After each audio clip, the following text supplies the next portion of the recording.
Donc, nous allons continuer le partage par rapport à 1 Jean chapitre 4. 1 Jean chapitre 4, prenez vos Bibles. 1 Jean chapitre 4. Donc, nous sommes toujours sur les fausses doctrines. Okay? Les fausses doctrines que nous avons commencé à partager depuis un moment par la grâce du Seigneur. Donc, nous allons continuer à ce jour. Donc, hier, nous avions essayé de voir dans 1 Jean chapitre 4, nous avions touché aussi,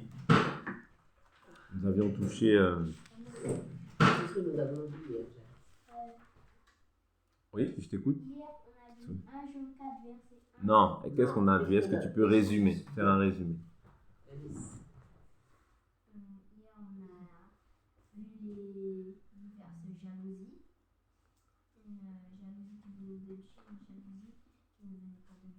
D'accord.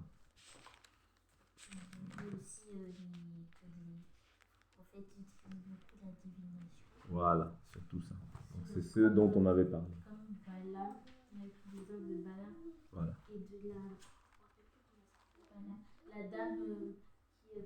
Esprit de Python, Acte chapitre 16, verset 16.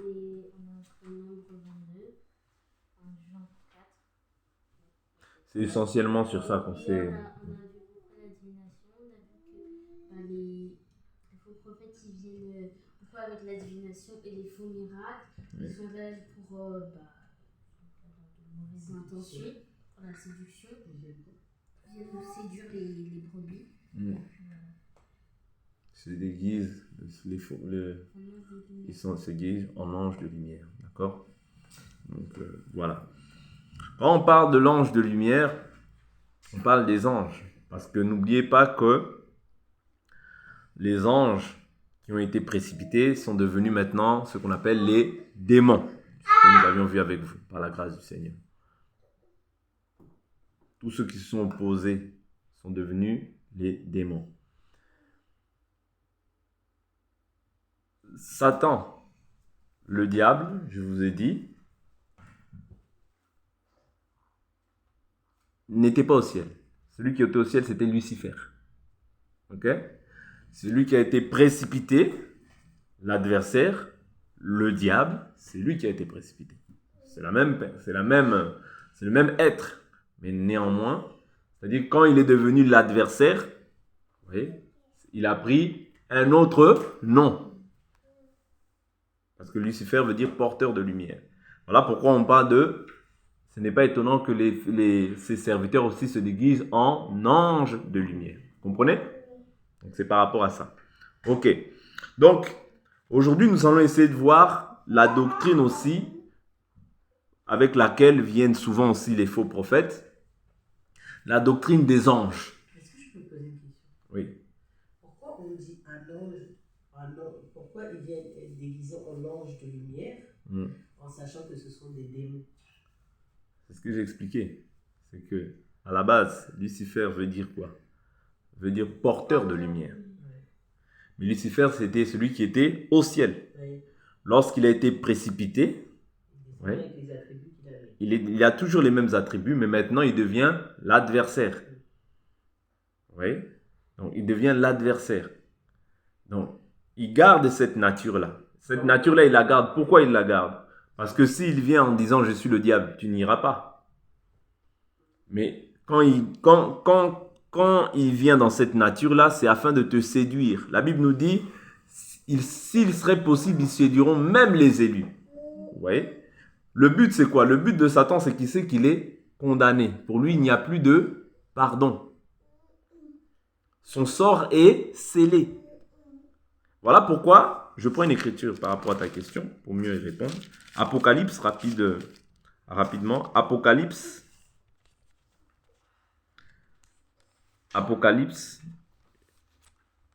chapitre 12.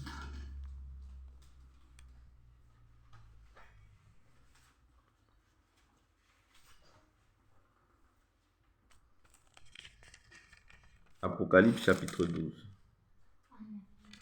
Je prends le verset 7. Il y eut une guerre dans le ciel. Michel et ses anges combattirent le dragon. Le dragon combattit lui et ses anges. Mais il ne fut pas le plus fort, et il ne se trouva plus de place pour eux dans le ciel. Il fut précipité le grand dragon, le serpent ancien, appelé le diable et Satan, celui qui séduit toute la terre habitée. Vous voyez déjà, donc lui, il séduit toute la terre. Il fut précipité sur la terre et ses anges furent précipités avec lui. Alors j'entendis dans le ciel une voix forte qui disait « Maintenant est arrivé le salut, ainsi que la puissance et le règne de notre Dieu et l'autorité de son Christ. Car il a été précipité l'accusateur de nos frères, celui qui les accusait devant notre Dieu jour et nuit. Ils l'ont vaincu à cause du sang de l'agneau et à cause de la parole de leur témoignage. Et ils n'ont pas aimé leur vie jusqu'à craindre la mort. C'est pourquoi réjouissez-vous, cieux, vous qui habitez les cieux, malheur à la terre et à la mer, car le diable est descendu vers vous. » Vous voyez? Donc, là, lorsqu'il descend, il devient le diable. Le diable est descendu vers vous, plein de fureur, sachant qu'il a peu de temps. Quand le dragon vit qu'il avait été précipité sur la terre, qu'est-ce qu'il fait? Il poursuivit la femme qui avait mis au monde l'enfant mâle. Donc maintenant il poursuit parce que le diable n'a rien contre le monde. Le monde est sous la puissance, sous sa puissance, sous son autorité. Le diable a quelque chose contre les saints parce que c'est les saints qui ont part à l'héritage. Voilà pourquoi la Bible nous dit « Rendez grâce au Père qui vous a rendu capable d'avoir part à l'héritage des saints dans la lumière. » Comme il sait que toi, tu es dans la lumière, son rôle, c'est quoi? C'est de te dérouter afin que tu ne puisses pas accéder à ce que Dieu a prévu pour ta vie.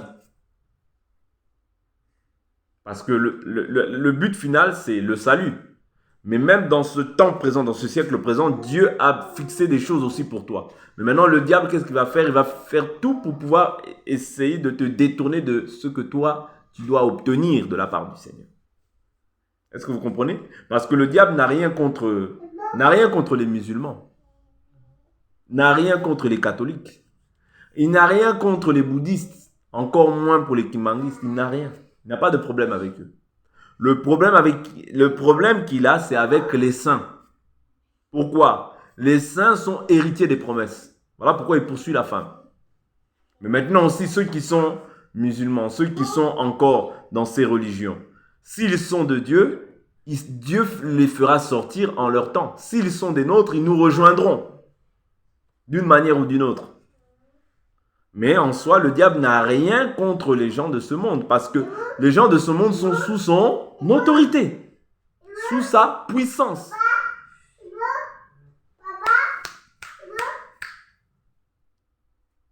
Est-ce que vous comprenez? Donc c'est ça. Je pense que j'ai répondu. Donc le diable, il sait qu'il lui reste peu de temps. Voilà pourquoi il poursuit l'Église. Donc, allons rapidement voir la doctrine des anges. Pourquoi je parle de la doctrine des anges? Il faut qu'on sache déjà que les anges sont des esprits au service de Dieu. Ils sont des esprits qui sont au service de Dieu, pour notre salut. Et les anges, l'ange lui-même vient dire qu'ils sont aussi nos compagnons de service. Maintenant, pourquoi je parle des anges? Allons rapidement dans le livre de 1 Roi chapitre 13. Parce que c'est souvent aussi une doctrine avec laquelle les faux prophètes se baladent. Et ces choses-là, vous devez les savoir parce que une fois que vous savez ces choses-là, vous ne serez pas emporté à tout vent de doctrine. 1 Roi chapitre 13. 1 Roi chapitre 13. Je lis, la lecture va être un peu longue, mais c'est important. Voici qu'un homme de Dieu arriva de Juda à Bethel, d'après la parole de l'Éternel. Pendant que Jéroboam se tenait à l'autel pour brûler des parfums, il cria contre l'autel, d'après la parole de l'Éternel, et dit « Autel, autel, ainsi parle l'Éternel. Voici qu'il naîtra un fils. À la maison de David, son nom sera Josias. Il sacrifiera sur toi les sacrificateurs des hauts lieux qui brûlent sur toi des parfums. et l'on consumera sur toi des ossements d'hommes. Et le même jour, il donna un signe en disant, voici le signe du fait que l'Éternel a parlé. L'autel se fendra et la cendre qui est dessus sera répandue.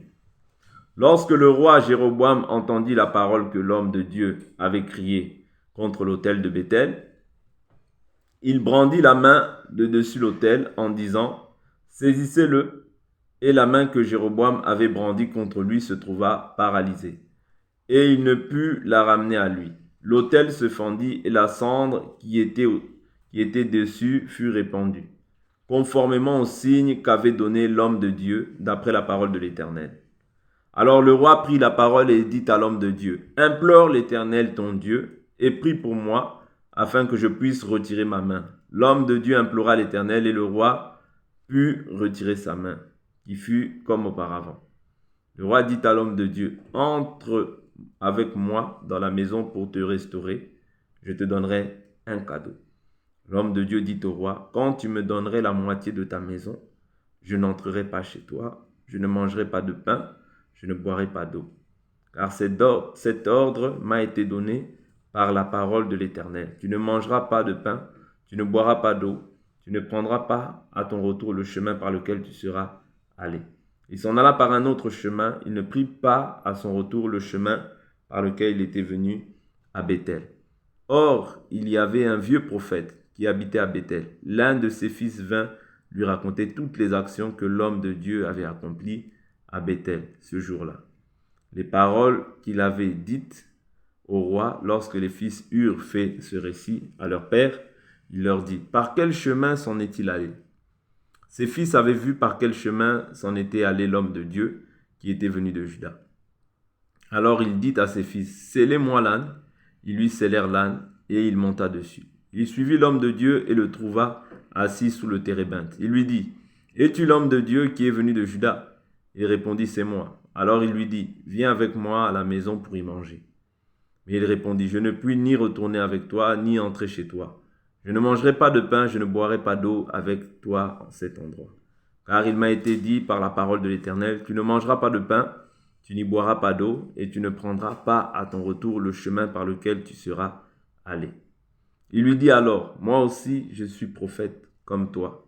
Un ange m'a parlé en ces termes de la part de l'Éternel. Ramène-le avec toi dans ta maison et qu'il mange du pain et boive de l'eau. Il lui mentait. L'homme de Dieu retourna avec lui et mangea du pain dans sa maison et but de l'eau. Comme ils étaient assis à table, la parole de l'Éternel fut adressée au prophète qui l'avait ramené. Et il cria, l'homme à l'homme de Dieu, qui était venu de Juda. Ainsi parle l'Éternel, parce que tu as été rebelle à l'ordre de l'Éternel et que tu n'as pas observé le commandement de l'Éternel, que l'Éternel ton Dieu t'avait donné, parce que tu es retourné et que tu as mangé du pain et bu de l'eau à l'endroit dont il t'avait dit, tu n'y mangeras pas de pain et tu n'y boiras pas d'eau, ton cadavre n'entrera pas dans la tombe de tes pères. Après qu'il eut mangé du pain et bu de l'eau, il scella l'âne pour le prophète qu'il avait ramené. Celui-ci s'en alla, un lion l'attrapa en chemin et le tua. Son cadavre fut jeté sur le chemin, l'âne se tenant à côté de lui, le lion se tenait aussi à côté du cadavre. Ici, j'ai pris cette histoire simplement pour nous faire comprendre que tu dois demeurer ferme dans ta promesse, dans la promesse que Dieu t'a faite. Le salut, c'est une promesse en commun. La Bible nous dit, le salut a été annoncé une seule fois à tous les saints. Voilà pourquoi nous devons avoir vraiment cette discipline de fixer vraiment nos regards sur la parole. Parce que si nous ne fixons pas nos regards sur la parole, nous allons fixer nos regards sur les individus, sur les pensées des hommes. Et ici, là, il est venu avec la ruse. C'est-à-dire, Dieu lui avait déjà dit quelque chose, mais cet homme de Dieu est venu avec la ruse. C'était un véritable homme de Dieu.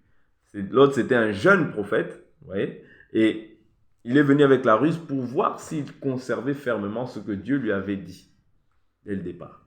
Voilà pourquoi il nous faut être ferme dans ce que nous croyons. C'est très important parce que sinon, on peut venir aussi te mentir, te troubler, te ramener des choses qui ne sont pas de Dieu. Est-ce que vous comprenez? C'est très important de demeurer ferme dans ta promesse. Parce qu'aujourd'hui, comme je vous ai dit, la doctrine des anges est beaucoup utilisée. Mon ange ceci, mon ange cela. J'avais dit tout à l'heure que les anges sont des esprits qui sont au service de Dieu pour notre salut. Et c'est aussi nos compagnons de service. Mais en plus de ça, les anges aussi nous gardent. Je prends une écriture, Matthieu chapitre 18. Matthieu chapitre 18. Parce que la doctrine des anges est biblique, mais aujourd'hui, beaucoup en fait, sont rentrés dans des doctrines qui ne sont pas du tout bibliques. Ça veut dire qu'ils sont là à invoquer leur ange. On n'invoque pas son ange. Parce que moi, ma relation, elle n'est pas avec un ange. Ma relation n'est pas avec un ange. Ma relation est avec Dieu par Jésus-Christ. La Bible nous dit dans le livre de 1 Timothée 2, il y a un seul intermédiaire entre Dieu et les hommes, Jésus-Christ, homme. Donc je n'ai pas de relation à avoir avec les anges. Mais nous savons que les anges nous gardent, nous protègent, nous préservent. Faites attention, quand vous entendez souvent les gens parler, mon ange, mon ange, mon ange, faites attention, ça c'est pas de Dieu. Est-ce que vous comprenez? Ce sont des... Faites attention. Ouais. Ça, sont des signes. Ça, ce n'est pas de Dieu. Un homme de Dieu, un enfant de Dieu n'a pas de relation avec un ange. Ce sont nos compagnons de service. Ce sont des esprits. Est-ce que vous comprenez? Ce sont des esprits, donc ils sont invisibles, mais nous croyons qu'ils sont là. Est-ce que vous comprenez? Matthieu chapitre 18. Matthieu chapitre 18. Je prends le verset 7. Malheur au monde à cause des occasions de chute, car il est inévitable qu'il se produise des occasions de chute, mais malheur à l'homme par qui elles se produisent. Si ta main ou ton pied est pour toi une occasion de chute, coupe-les et jette-les loin de toi. Mieux vaut pour toi entrer dans la vie manchot ou boiteux que d'avoir deux pieds ou deux mains et d'être jeté dans le feu éternel. Et si ton œil est pour toi une occasion de chute, arrache-le et jette-le loin de toi. Mieux vaut pour toi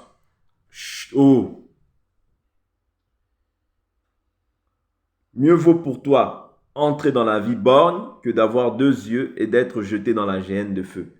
Gardez-vous de mépriser un seul de ces petits, car je vous dis que leurs anges dans les cieux voient continuellement la face de mon Père qui est dans les cieux. Vous voyez? Gardez-vous de mépriser un seul de ces petits, car je vous dis que leurs anges dans les cieux voient continuellement la face de mon Père qui est dans les cieux. Ici, quand on parle des petits, ce n'est pas des petits enfants, non. Les petits enfants, souvenez-vous, quand Jésus est ressuscité, il a dit « mes petits enfants ». Bien, même Jean, il dit « mes petits enfants ».